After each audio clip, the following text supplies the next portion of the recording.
ಶಕ್ತಿ ಯೋಜನೆಯ ಸಮರ್ಥ ಅನುಷ್ಠಾನದ ಜೊತೆಗೆ ರಾಜ್ಯ ಸಾರಿಗೆಗೆ ಹೊಸ ಬಸ್ಸುಗಳ ಖರೀದಿ ಮಾಡಿ ಜನರ ಓಡಾಟಕ್ಕೆ ಒದಗಿಸುತ್ತಿದೆ. ಈಗ ಕೇಳಿದ್ರು ಅವರು ಓಟೋದ್ರು ಎಲ್ಲೋ ನಮ್ಮ ಇವರು ಸೌದಿ ಅವರು ಕೇಳಿದ್ರು, ಇಲ್ಲೇ ಇದ್ದಾರೆ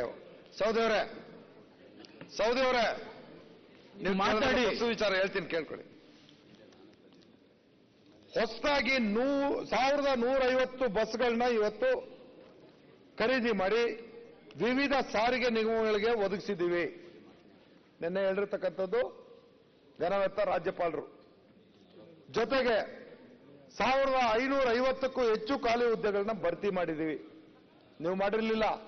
ಅವು ಬಸ್ ರಸ್ತೆ ಮೇಲೆ ಬಂದಾವನ್ರಿ, ಅವು ಬಸ್ ರಸ್ತೆ ಮೇಲೆ ಬಂದಾವ 1400 ಅಂದ್ರೆ ನಮ್ಮ ಸರ್ಕಾರ ಇದ್ದಾಗ ಆರ್ಡರ್ ಕೊಟ್ಟಿದ್ದು, ಈಗ ಡೆಲಿವರಿ ತಗೊಂಡಿರಿ ಯಾರೋ. ಈಗ ಡಿ ಕೆ ಶಿವಕುಮಾರ್ ಅವರು ಭಾಷಣ ಮಾಡ್ತಿರ್ತಾರೆ, ಕೊಟ್ಟ ಕುದುರೆಯನ್ನು ಏರಿ ಹೋರಾಡಲು ಅರಿಯದವನು ವೀರನೂ ಅಲ್ಲ ಶೂರನೂ ಅಲ್ಲ ಅಂತ. ನೀವು ಅವತ್ತು ಮಾಡಿದ್ರೆ ನಾವ್ಯಾಕೆ ಇವತ್ತು ಓದ್ತಿದ್ವಿ? ನೀವು ಮಾಡ್ಲಿಲ್ಲ, ನಾವು ಮಾಡಿದ್ದೀವಿ. ಅದನ್ನ ಘನವೆತ್ತ ರಾಜ್ಯಪಾಲರು ಉಲ್ಲೇಖ ಮಾಡಿದ್ದಾರೆ. ತಡ್ಕೊಳ್ಳಿ, ನೀವು ಬಂದಾಗ ನೀವು ಮಾಡೋದ್ರೆ ಬಸ್ ಅದು ಕೊಟ್ಟಿದ್ದು ನಾವು. ಪಾಪ ಯಾಕೆ ಒಂದೇ ನಿಮಿಷ ನೀವು ನಮ್ಮ ಆತ್ಮೀಯ ಸ್ನೇಹಿತರು ಇಲ್ಲೇ ಇದ್ದವ್ರು, ಈಗ ಅಲ್ಲಿ ಹೋಗಿರಿ.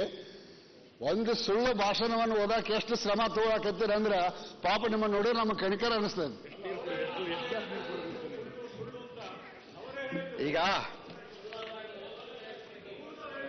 ಸಿ ಸಿ ಪಾಟೀಲ್ರು ಪಾಪ ಅವರು ನಿಮ್ಮನ್ನೇ ಅವ್ರು ನಿಮ್ಮನ್ನೇ ಸಮರ್ಥನೆ ಮಾಡ್ಕೋಬೇಕು. ನಮ್ಮನ್ನು ಸಮರ್ಥನೆ ಮಾಡ್ಕೊಂಡ್ರೆ ಆಮೇಲೆ ಅಷ್ಟೇ ಅವ್ರಿಗೆ ಗೇಟ್ ಪಾಸ್. ಹಾಗಾಗಿ ಇವತ್ತು ವಾಸ್ತವದ ಚಿತ್ರಣದ ಭಾಷಣವನ್ನ ಸನ್ಮಾನ್ಯ ಘನವೆತ್ತ ರಾಜ್ಯಪಾಲರು ಮಾತಾಡಿದ್ದಾರೆ ಹೊರತು ಬೂಟಾಟಿಕೆಯ ಅಥವಾ ಕುತಂತ್ರದ ಅಥವಾ ಯಾವುದೇ ಒಂದು ಮರೆಮಾಚತಕ್ಕಂಥ ವಿಚಾರವನ್ನು ಎಲ್ಲೂ ಪ್ರಸ್ತಾಪ ಮಾಡಿಲ್ಲ ಅನ್ನೋದನ್ನ ನಾನು ನನ್ನ ಮಾತಿನಲ್ಲಿ ನಿಮ್ಮ ಮುಂದೆ ಹೇಳಲಿಕ್ಕೆ ಬಯಸ್ತಾ ಇದ್ದೇನೆ.